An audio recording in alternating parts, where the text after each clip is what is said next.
Les films du vendredi, 6e.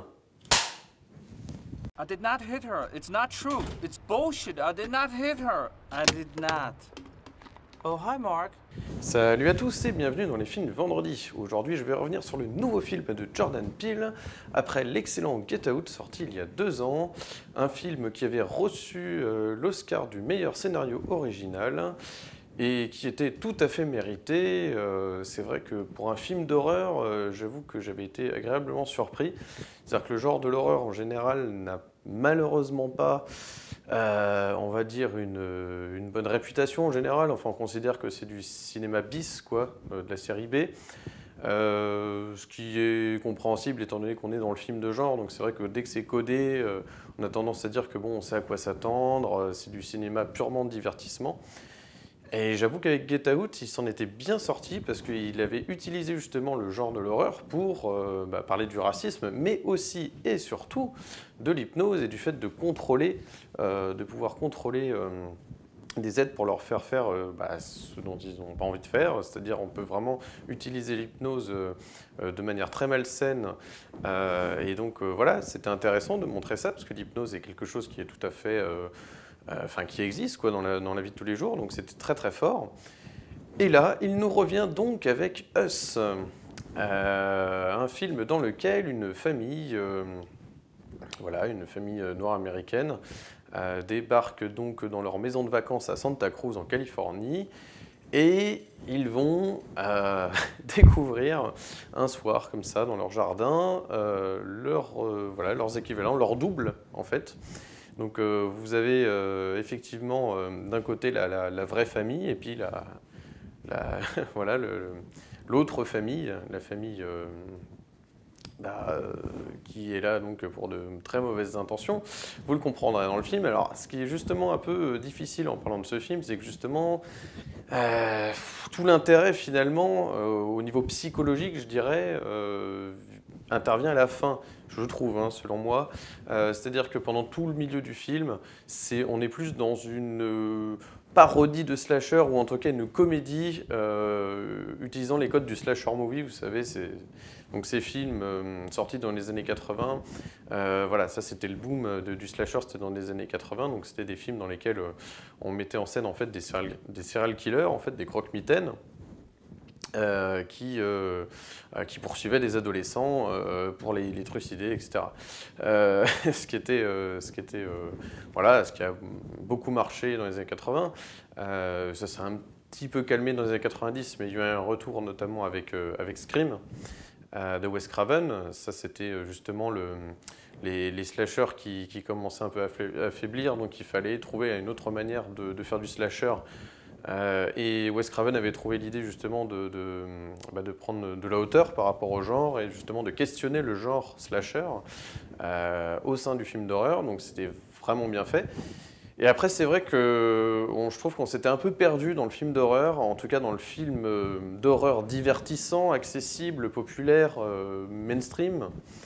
Et avec Jordan Peele, là ça fait maintenant 2 films du coup qu'il nous prouve qu'il y a peut-être une carte à jouer avec justement ce côté black horror movie, on peut dire ça comme ça, qui est vraiment plutôt appréciable, sachant qu'en plus ça fait un petit peu sourire quand on pense que justement dans les années 80, les Noirs avaient plutôt des rôles très secondaires, ils servaient juste à mourir quoi, dans les films d'horreur.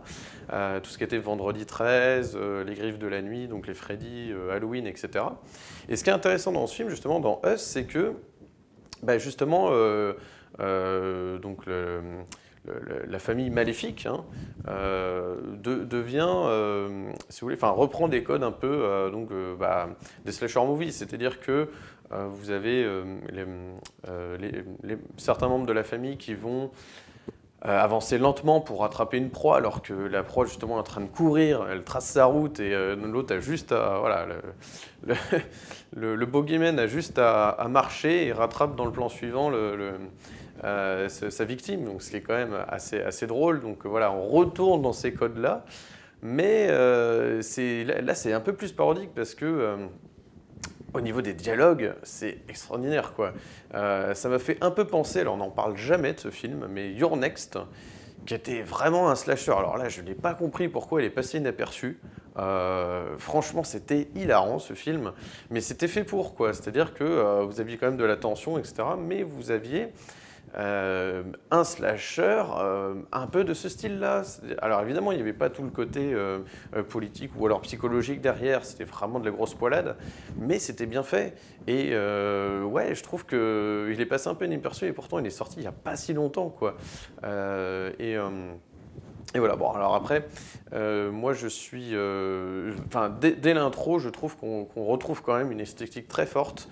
Jordan Peele aime bien s'amuser avec tout ce qui est référence à la pop culture, notamment dès le départ, vous avez donc dans cette scène de fête foraine, vous verrez, fête foraine qui a un rôle important dans le film, vous verrez.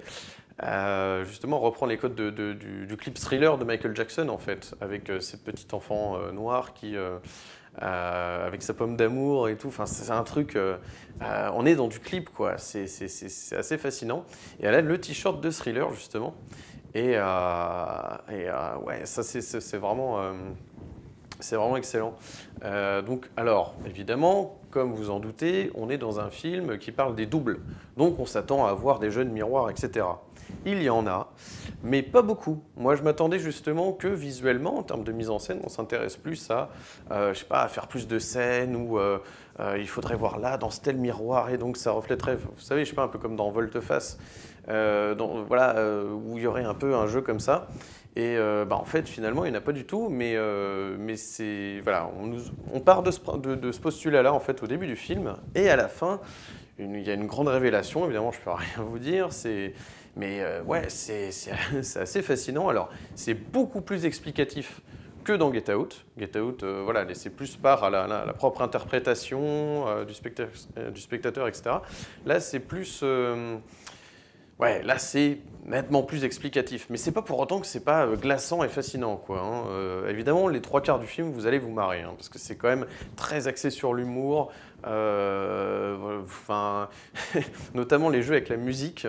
Alors ça, j'ai beaucoup aimé. Vous avez Good Vibration des Beach Boys dans une scène qui est quand même assez dure.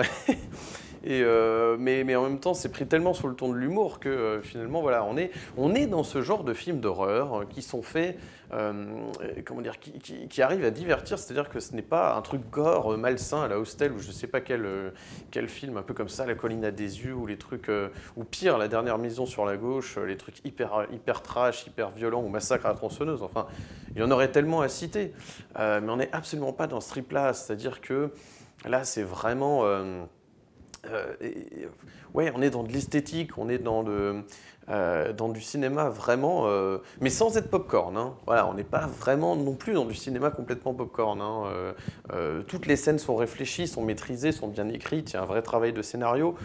C'est ça qui est appréciable. J'ai l'impression qu'avec Jordan Peele, et là je suis vraiment content de ça, c'est qu'on arrive enfin, j'ai l'impression, à faire du cinéma de genre, de série B, mais autorisant. Alors vous allez me dire, oui, il y avait Tarantino. Oui, mais il copiait peut-être un peu trop, selon moi, ce qui était fait par le passé. Là, j'ai vraiment l'impression, ou Rodriguez, mais là, j'ai vraiment l'impression qu'on arrive à quelque chose de nouveau, de neuf. Ça fait vraiment du bien. Et voilà, franchement, alors ce qui va être très embêtant malheureusement, c'est que je ne vais pas pouvoir beaucoup vous parler du film parce que on est dans du thriller. Donc il y a un twist, donc il y a des choses, il y a énormément de pay-in et donc de payoff à la fin, vous savez, les introductions d'éléments du scénario qui ensuite vont donner lieu à voilà, soit un climax, un twist en fin de film, etc. Je ne peux malheureusement pas en parler. Mais voilà, en tout cas, je comprends son succès. J'ai vu les chiffres du box-office et on est quasiment sur le même démarrage qu'avait fait Get Out il y a 2 ans. C'est une très très bonne chose. Moi, je suis très content. Ouais, ça fait du bien de pouvoir dire que peut-être avec ce genre de film, on va pouvoir voilà, ramener les gens dans les salles, voir des films d'horreur comme... Voilà, comme à la bonne époque, quoi, où on y allait.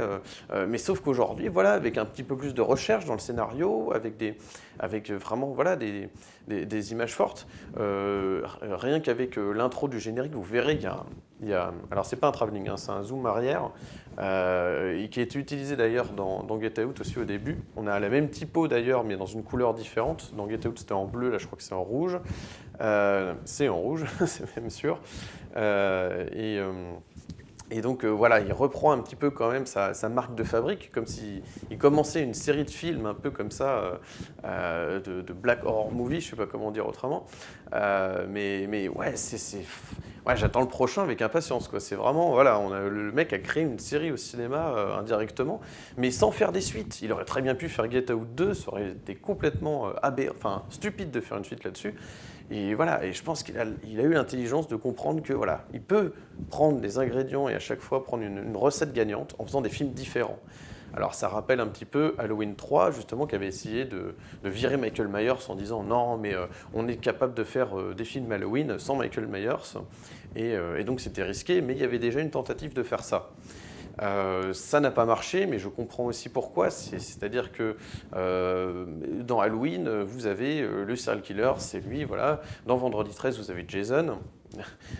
Dans Les Griffes de la Nuit, vous avez Freddy. Voilà, c'est des choses très identifiables. Mais là, non.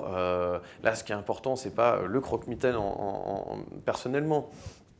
C'est vraiment l'histoire qu'il y a derrière, la tension, voilà, la peur. Là, pour le coup, on est vraiment dans de la peur, on n'est pas juste dans voilà, des gens qui poursuivent d'autres gens pour les assassiner, même si ça prend quand même un peu plus dans Us, un petit peu plus d'importance, ce genre de scène, mais en tout cas, voilà, c'est un petit peu grand guignol parfois, oui, je vous l'avoue. C'est clairement, voilà, on retourne peut-être parfois un petit peu dans la facilité des anciens films d'horreur, mais l'intro est tellement bonne et la fin est tellement hallucinante que si vous voulez, ça excuse toutes les blagues du milieu du film, et encore une fois, elles sont appréciable. Ça fait aussi du bien de respirer dans un film d'horreur et pas juste avoir des trucs gore, hyper trash, etc., violents. Non, là, pour le coup, il y a des dialogues. C'est-à-dire que c'est vraiment en même temps une comédie, parce que c'est extraordinaire. Quand vous prenez un drame, c'est la même histoire ou une comédie. Dans une comédie, les personnages vivent des choses très dramatiques, donc c'est terrible, etc. Pourquoi pas dans l'horreur? Moi, je dis banco. Mettez de l'humour à fond dans ce genre de film d'horreur, mais sans décrédibiliser, hein, pour le coup, le reste du film, parce que c'est vrai qu'on est quand même chez Jordan Peele, le mec a quand même envie de raconter des choses sur l'Amérique, sur les Noirs, etc. D'ailleurs, ce que j'ai beaucoup aimé, je ne sais pas si c'est voulu, mais c'est-à-dire qu'il y a beaucoup de signes aussi de symboles dans ces films, Jordan Peele, mais Us, qui signifie nous en anglais, pourrait être aussi interprété comme United States, pardon. Et je trouve ça extraordinaire parce que justement, comme il y a toujours un regard sur l'Amérique, sur l'Américain moyen versus la bourgeoisie, etc. Ouais, là c'est très très bien fait. Donc voilà. Alors vous avez dans le casting, vous avez deux membres du Marvel Cinematic Universe, hein, deux acteurs de Black Panther. Donc vous avez Lupita Nyong'o qui avait joué dans 12 Years a Slave, et Winston Duke qui interprétait M'Baku dans Black Panther.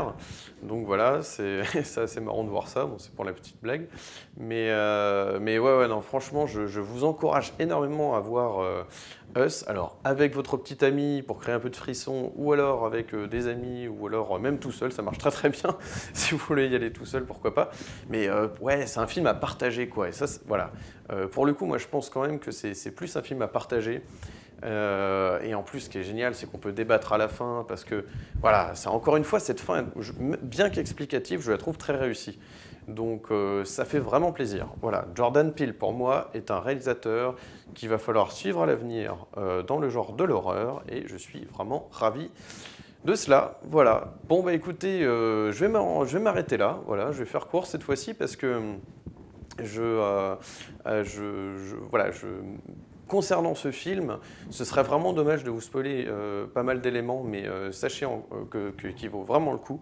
Alors voilà, j'espère que ça vous aura donné un bon aperçu, en tout cas l'envie d'aller voir Us de Jordan Peele.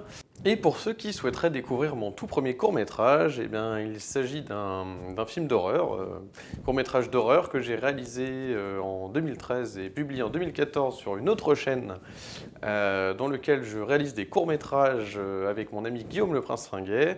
Vous pouvez faire un tour si ça vous dit. Il y a plusieurs courts-métrages, mais voilà, celui que je vais vous mettre en lien dans la description, c'est donc celui intitulé La Nuit du Vendredi. Donc si ça ne fait pas écho avec le nom de ma chaîne, c'est qu'il y a un souci. Donc voilà, un slasher movie à la française, enfin à la française, disons qui reprend les codes justement des slasher movies des années 80, qui les parodie un petit peu, en tout cas qui s'en amuse. Donc voilà, c'était il y a quelques années. Encore une fois, soyez indulgents. C'était voilà, je débutais la réal avec mon ami, donc voilà. Mais voilà, si ça peut vous faire marrer de voir un court-métrage d'horreur sur YouTube, en tout cas c'est assez cool, assez fun. Donc voilà, je vous le mets en description, n'hésitez pas. Voilà, bah écoutez, je vous dis à plus et merci à tous de me suivre sur cette chaîne. J'annonce qu'il y aura à l'avenir, de temps en temps, hein, pas toujours, mais il y aura parfois un sketch par-ci par-là, au lieu d'une critique. Voilà, un vendredi sur 2 ou sur 3 ou peu importe. Enfin, en tout cas, il y aura de temps en temps sur ma chaîne voilà, des petits sketchs. Et donc voilà, je vous tiens au courant par rapport à ça et je vous dis à plus.